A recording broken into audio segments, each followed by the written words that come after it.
ആരാണ് ഈ പ്രഭാകരൻ? കേവലം 10ാം ക്ലാസ് യോഗ്യതയാ.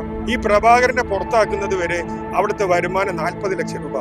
സാമ്പത്തിക ക്രമക്കേട് നടത്തി പിടിക്കപ്പെട്ടു. ആരെയാ പിടിക്കപ്പെടുന്നത്? ഭരണസമിതിയിലെ അംഗത്തെയാണ്. പ്രഭാകരനെ പുറത്താക്കിയപ്പോൾ സജിന DFO കൊടുത്ത റിപ്പോർട്ടാണ് 1,20,00,000 രൂപ.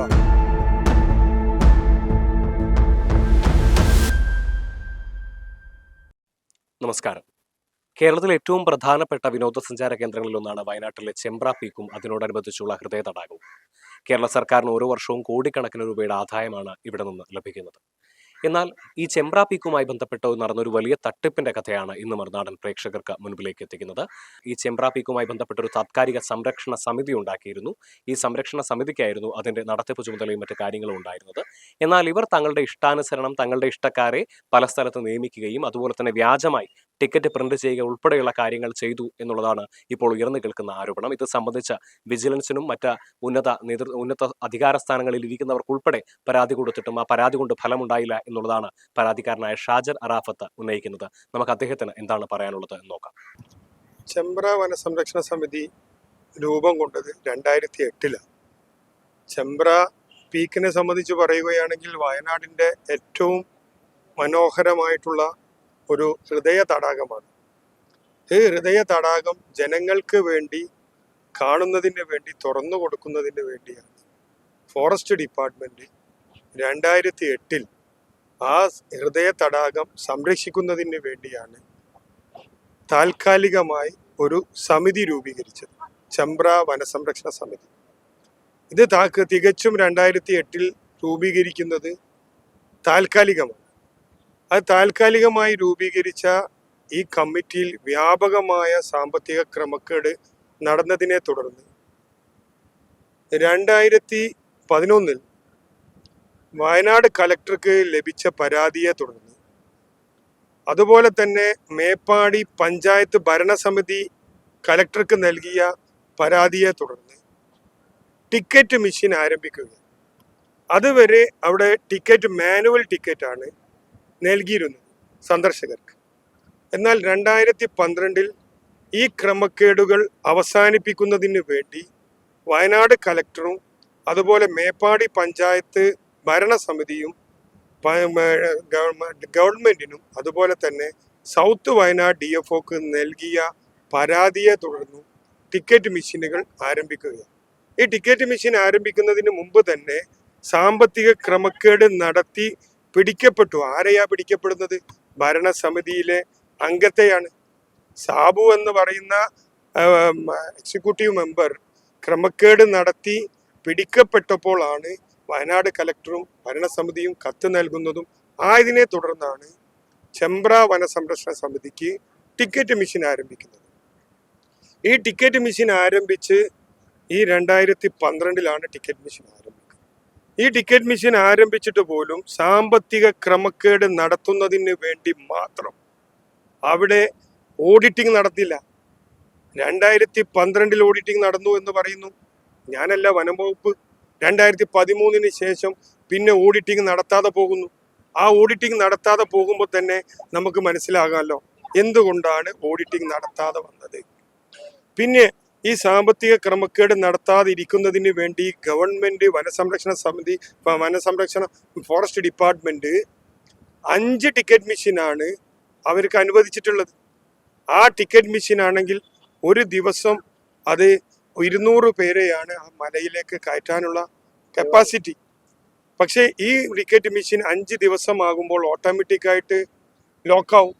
അങ്ങനെ ലോക്കായാൽ അത് DFOയുടെ ഓഫീസിൽ കൊണ്ടുചെന്ന് അത് വീണ്ടും ഡൗൺലോഡ് ചെയ്ത് ഓപ്പൺ ചെയ്ത് കൊടുക്കേണ്ടത് DFO ആണ്. അതുപോലെ തന്നെ അവിടെ രജിസ്റ്ററുകൾ മെയിൻറ്റെയിൻ ചെയ്യണം. ഈ രജിസ്റ്ററുകളൊന്നും തന്നെ മെയിൻറ്റെയിൻ ചെയ്യാതെ ഓഡിറ്റിംഗ് നടത്താതെ ഇവർ ഡ്യൂപ്ലിക്കേറ്റ് ടിക്കറ്റുകൾ അടിക്കുകയാണ്. ഇവർ ഡ്യൂപ്ലിക്കേറ്റ് ടിക്കറ്റ് അടിച്ച് സന്ദർശകരിൽ നിന്ന് പണം വാങ്ങിക്കുകയാണ്. അങ്ങനെ പണം വാങ്ങിക്കാതിരിക്കുന്നതിന് വേണ്ടിയാണ് ടിക്കറ്റ് മെഷീൻ ആരംഭിച്ചത്. ആ ടിക്കറ്റ് മെഷീൻ ഒന്നും വകവെക്കാതെ തന്നെ അവിടെ 2013 മുതൽ അവിടെ തട്ടിപ്പ് നടക്കാം. അങ്ങനെ തട്ടിപ്പ് നടന്ന് ഇത് തുടർന്ന് വരുമ്പോഴാണ് എൻ്റെ ശ്രദ്ധയിൽ ഇത് വയനാടുള്ള നമ്മുടെ സുഹൃത്ത് പ്രദീപ് എൻ്റെ ശ്രദ്ധയിൽപ്പെടുത്തുന്നത്. ആ ഷെരീഫും പ്രദീപും കൂടെ വന്നപ്പോൾ ആ പരാതി രാഹുൽ ഗാന്ധിക്കാണ് നൽകുന്നത്. അതിനു മുമ്പ് തന്നെ പിന്നെ DFO ആയി മാറി വന്ന സൗത്ത് വയനാട് DFOയുടെ ചുമതലയിലേക്ക് കടന്നു വന്ന സജിന DFO, അതിനു മുമ്പും തട്ടിപ്പ് നടന്നിട്ടുണ്ട്. 2 ചെക്കുകൾ ബൗൺസ് ആവാം. 2 വനസംരക്ഷണ സമിതി ഫോറസ്റ്റ് ഡെവലപ്മെന്റ് ഏജൻസിക്ക് നൽകിയ 2 ചെക്കുകൾ ബൗൺസ് ആകുന്നു. ഈ റിട്ടേൺ ആകുമ്പോൾ തന്നെ DFOന് അറിയണ്ടേ? ആ DFO അതിന് പരിശോധിക്കുന്നതിന് പകരം അത് മറച്ചു വെക്കുന്നതിന് വേണ്ടി ഒരു പ്രഭാകരനെ താൽക്കാലികമായി നിയമിക്കുകയാണ്. ആരാണ് ഈ പ്രഭാകരൻ? കേവലം 10ാം ക്ലാസ് യോഗ്യതയാണ്. ആ 10ാം ക്ലാസ് യോഗ്യതയുള്ള പ്രഭാകരൻ ഫോറസ്റ്റ് ഡിപ്പാർട്ട്മെന്റിൽ നിന്നിട്ടാണ് റിട്ടയർ ചെയ്യുന്നത്. സർക്കാരിന്റെ ഉത്തരവുണ്ട്, ഫോറസ്റ്റ് ഡിപ്പാർട്ട്മെന്റ് സർക്കുലർ ഉണ്ട്. ഫോറസ്റ്റ് ഡിപ്പാർട്ട്മെന്റിൽ നിന്ന് വിരമിച്ച ആളുകളെ അവിടെ നിയമിക്കാൻ പാടില്ല എന്ന്. ആ ചെക്കുകൾ ബൗൺസ് ആയത് മറയ്ക്കുന്നതിന് വേണ്ടി ഈ പ്രഭാകരനെ നിയമിക്കുമ്പോഴാണ് ഞാൻ സജിന DFOയെ നേരിട്ട് കാണുന്നത്. നിങ്ങൾ ഈ പ്രഭാകരനെ നിയമിക്കുന്നത് ശരിയല്ല. അദ്ദേഹത്തിന് ഫോറസ്റ്റ് ഡിപ്പാർട്ട്മെന്റിൽ നിന്ന് റിട്ടയർ ചെയ്ത വ്യക്തിയാണ്. അയാളെ പറ്റി പല അപരാധങ്ങളും കേൾക്കുന്നുണ്ട്. അഭ്യസ്ത വിദ്യരായിട്ടുള്ള ചെറുപ്പക്കാർ വയനാട് ജില്ലയിൽ തന്നെയുണ്ട്. കമ്പ്യൂട്ടർ നോളജ് ഉള്ള ചെറുപ്പക്കാരുണ്ട്. അവരെ നിങ്ങൾ ഡെയിലി വേജസിന് വെക്കൂ എന്ന് പറഞ്ഞപ്പോൾ സജിന DFO എന്നോട് പറഞ്ഞത്, നിങ്ങൾ ഇതുമായി പോവുകയാണെങ്കിൽ, ഈ പരാതിയുമായി മുന്നോട്ട് പോകുകയാണെങ്കിൽ ഞാൻ പോകുമെന്ന് പറഞ്ഞപ്പോൾ അവരുടെ ഹസ്ബൻഡ് പോലീസ് ഉദ്യോഗസ്ഥനാണെന്ന് ഭീഷണി സ്വരത്തിൽ സംസാരിക്കുകയാണ് ഉണ്ടായത്. അതിനെ തുടർന്ന് ഞാൻ ഈ പ്രഭാകരനെ നിയമിച്ചതിനെതിരെ ഞാൻ 22/4/2022 മന്ത്രിക്ക് പരാതി നൽകി. ആ പരാതിയുടെ അടിസ്ഥാനത്തിൽ പ്രഭാകരനെ പിരിച്ചുവിട്ടു. അപ്പൊ പിരിച്ചുവിട്ടപ്പോൾ തന്നെ ആ പ്രഭാകരനെ നിയമിച്ചത് അനധികൃതമാണല്ലോ. പ്രഭാകരന് കൊടുത്ത ശമ്പളം അനധികൃതമാണല്ലോ. ഈ ശമ്പളം ആര് നൽകി? എവിടെ നിന്ന് നൽകി? ഇപ്പൊ അവര് പറയുന്നത് ഫ്ലെക്സി ഫണ്ടിൽ നിന്ന് DFOക്ക് നൽകാനുള്ള അധികാരമുണ്ട്. അങ്ങനെ DFOക്ക് നൽകാനുള്ള യാതൊരു അധികാരവുമില്ല. അവർക്ക് അങ്ങനെ ഉണ്ടെങ്കിൽ പെർമിഷൻ എടുക്കണം. അങ്ങനെ ഒരു പെർമിഷനും ഇല്ലാതെയാണ് ഈ ഫണ്ട് കൊടുത്തത്. അങ്ങനെ അധികാരമുണ്ടെങ്കിൽ ഗവൺമെന്റ് ഇദ്ദേഹത്തെ പിരിച്ചുവിടോ? അങ്ങനെ ഈ പ്രഭാകരനെ പിരിച്ചുവിടുകയും എന്നിട്ടും ഈ തട്ടിപ്പ് തുടർന്ന് വന്നപ്പോൾ ഈ ഷെരീഫ് രാഹുൽ ഗാന്ധിക്ക് നൽകിയ പരാതി രാഹുൽ ഗാന്ധി എന്ത് ചെയ്തു?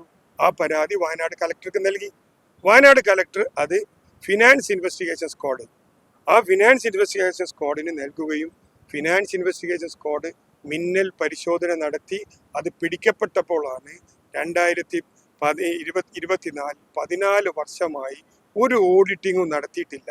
പരാതി നൽകിയപ്പോൾ മിന്നൽ പരിശോധനയുടെ അടിസ്ഥാനത്തിൽ 2024 ഫിനാൻസ് ഇൻവെസ്റ്റിഗേഷൻ സ്ക്വാഡ് പിടിക്കപ്പെട്ടപ്പോൾ ഈ മേലു ഉദ്യോഗസ്ഥന്മാർ DFO ഉൾപ്പെടെയുള്ള റേഞ്ചർ ഉൾപ്പെടെയുള്ള ഡെപ്യൂട്ടി റേഞ്ചർ ഉൾപ്പെടെയുള്ളവർക്ക് രക്ഷപ്പെടുന്നതിന് വേണ്ടി ബീറ്റ് ഫോറസ്റ്റ് ഓഫീസർമാരുടെ തലയിൽ ചുമത്തി 3 പേരെ സസ്പെൻഡ് ചെയ്തു.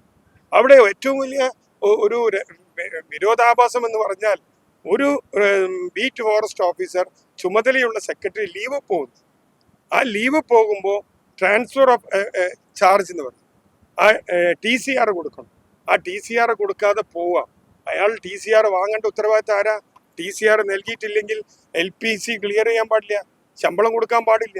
ആ സമയത്ത് ലീവ് പോയ സമയത്ത് 1,03,800 സംതിങ് രൂപ അവർ മോഷ്ടിക്കുക. ആരാണ് പറയുന്നത്? ലീവ് പോയ ആൾ എങ്ങനെയാ മോഷ്ടിക്കുന്നത്? അപ്പൊ അത് ഡെപ്യൂട്ടി റേഞ്ചർക്കാ. ആ ഡെപ്യൂട്ടി റേഞ്ചർ ആ പണം എടുത്ത് എന്ന് കൃത്യമായ റിപ്പോർട്ടിൽ വന്നപ്പോ ഈ ലീവ് പോയ ആളെ കൊണ്ടാണ് ഈ പണം അടപ്പിക്കുന്നത്. ഈ 3 പേരെ മാത്രം സസ്പെൻഡ് ചെയ്ത് നിർത്തുമ്പോൾ ഞാൻ ഈ സസ്പെൻഷനിൽ വന്നപ്പോൾ ഞാൻ എന്ത് ചെയ്തു? അതുമായി ബന്ധപ്പെട്ട് മന്ത്രിക്ക് പരാതി കൊടുത്തു. അതിൽ വലിയൊരു തമാശ എന്ന് പറഞ്ഞാൽ ആ സസ്പെൻഷൻ ഉത്തരവിലെ സൂചന 1, അതായത് ഇവർ പിടിക്കപ്പെട്ടപ്പോൾ ഒരു റിപ്പോർട്ട് നൽകുന്നുണ്ട്. ആ റിപ്പോർട്ട് നോട്ടപ്പിശകാണെന്നാണ് പറയുന്നത്. എന്നാൽ എനിക്ക് പറയാനുള്ളത്, ഈ സജിന DFO മേപ്പാടി പോലീസിൽ കൊടുത്ത പരാതിയുണ്ട്. ആ പരാതിയിൽ പറയുന്നത് 2024 വർഷം മാത്രം 16 ലക്ഷം രൂപ നഷ്ടപ്പെട്ടു എന്നാണ്. ഒരു വർഷം മാത്രം. 2024 ജനുവരി ഫെബ്രുവരി ഇതിൽ കാണാം അവർ പരാതിയിൽ, ഈ പരാതി കെട്ടിലുണ്ട് മാത്രം 16 ലക്ഷം രൂപ. അപ്പൊ ഈ 16 ലക്ഷം രൂപ ഇവരെ കൊണ്ട് തിരിച്ചടപ്പിച്ചു. ഈ 3 ബീറ്റ് ഫോറസ്റ്റ് ഓഫീസർമാരെ ഭീഷണിപ്പെടുത്തുന്നു, അവരെ കൊണ്ട് പണം തിരിച്ചടപ്പിക്കുന്നു. എവിടെ പോയി അതിന്റെ ഇൻട്രസ്റ്റ്? അതിന്റെ പലിശ എവിടെ പോയി? 16 ലക്ഷം രൂപയുടെ. 2023 സജന DFOയുടെ റിപ്പോർട്ടിൽ പറയുന്നു, 2023 തന്നെ ഞാൻ അപാകത കണ്ടുപിടിച്ചിട്ടുണ്ട്. ആ അപാകത കണ്ടുപിടിച്ചപ്പോൾ ഞാൻ വാട്സപ്പിലൂടെയും മൊബൈൽ ഫോണിലൂടെയും നിരന്തരം ഇവരുമായി ബന്ധം വെച്ച് അവരിതുവരെ തിരിച്ചടച്ചിട്ടില്ല എന്ന്. അപ്പൊ 2023 ഫണ്ട് എവിടെ പോയി? ഇത് പിടിക്കപ്പെട്ടപ്പോൾ മാത്രമാണ് റിപ്പോർട്ട് വരുന്നത്. അങ്ങനെയാണെങ്കിൽ സജിന മാഡം DFO കൊടുത്ത പരാതി കള്ളപ്പരാതിയാണ്. കള്ളപ്പരാതി കൊടുത്തിട്ടുണ്ടെങ്കിൽ നടപടിയെടുക്കണം.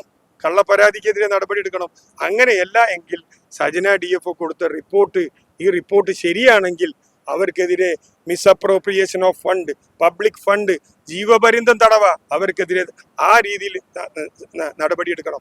അവർക്ക് മാത്രമല്ല, ആ റേഞ്ചർക്കും ഡെപ്യൂട്ടി റേഞ്ചർക്കും അതുപോലെ തന്നെ 2012 മുതൽ ഓഡിറ്റിംഗ് നടത്താതെ പോയിട്ടുള്ള ഉദ്യോഗസ്ഥന്മാർക്ക് എല്ലാവർക്കും എതിരെ നടപടിയെടുക്കണം. ഇത് വമ്പിച്ച് വലിയ തട്ടിപ്പാ. ഈ പ്രഭാകരനെ പുറത്താക്കുന്നത് വരെ അവിടുത്തെ വരുമാനം 40 ലക്ഷം രൂപ. പ്രഭാകരനെ പുറത്താക്കിയപ്പോൾ സജന DFO കൊടുത്ത റിപ്പോർട്ടാണ് 1,20 ലക്ഷം രൂപ. ഒറ്റയടിക്ക് ആ വർഷം കൂടുന്നത് 80 ലക്ഷം രൂപയാ വർദ്ധിക്കുന്നത്. അത് തന്നെ അവരുടെ കണക്ക് പ്രകാരം. ആ കണക്കല്ലാത്തതോ? ഇപ്പൊ ഇത്തരത്തിൽ പരാതിയായിട്ട് മുന്നോട്ട് പോകുമ്പം ഈ വനംവകുപ്പ് ഉദ്യോഗസ്ഥരുടെ ഭാഗത്തുള്ള പ്രതികരണം എന്താണ്? വനം വകുപ്പ് ഉദ്യോഗസ്ഥന്മാർ ഈ അന്വേഷണത്തിൽ നിന്ന് രക്ഷപ്പെടുന്നതിന് വേണ്ടി അവർക്കൊരു ബിനാമിയുണ്ട്. ഇപ്പൊ ഒരു പ്രഭാകരൻ അവരൊരു ബിനാമിയാണ്. അതുകൊണ്ടാണല്ലോ ഫോറസ്റ്റ് ഡിപ്പാർട്ട്മെന്റ് ഒന്നും 56 വയസ്സ് കഴിഞ്ഞ് റിട്ടയർ ചെയ്തിട്ട് പോലും അയാളെ അവിടെ തന്നെ നിയമിക്കാൻ കാരണം എന്താ? സർക്കാരിന്റെ ഉത്തരവ് ലംഘിച്ചുകൊണ്ട്, അല്ലെങ്കിൽ ഫോറസ്റ്റ് ഡിപ്പാർട്ട്മെന്റ് സർക്കുലർ പരിഗണിക്കാതെ അവിടെ തന്നെ നിയമിച്ചത് എന്തിനു വേണ്ടിയിട്ടാ? അവരുടെ ബിനാമിയാ. ആ ബിനാമി, ആ പ്രഭാകരന്റെ പോലെ ഉള്ള ബിനാമികളെ കൊണ്ട് എനിക്കെതിരെ കള്ളപ്പരാതി കൊടുത്തിരിക്കുകയാണ്. ആ കള്ളപ്പരാതി കൊടുത്തു എന്ന് ഇങ്ങനെ വാട്സപ്പിലെല്ലാം പല ഇതിലും ഞാൻ കാണാനും അറിയാനും സാധിച്ചിട്ടുണ്ട്. അതിന്റെ അടിസ്ഥാനത്തിൽ ഞാൻ ഒരു വിവരാവകാശം കൊടുത്തിട്ടുണ്ട്.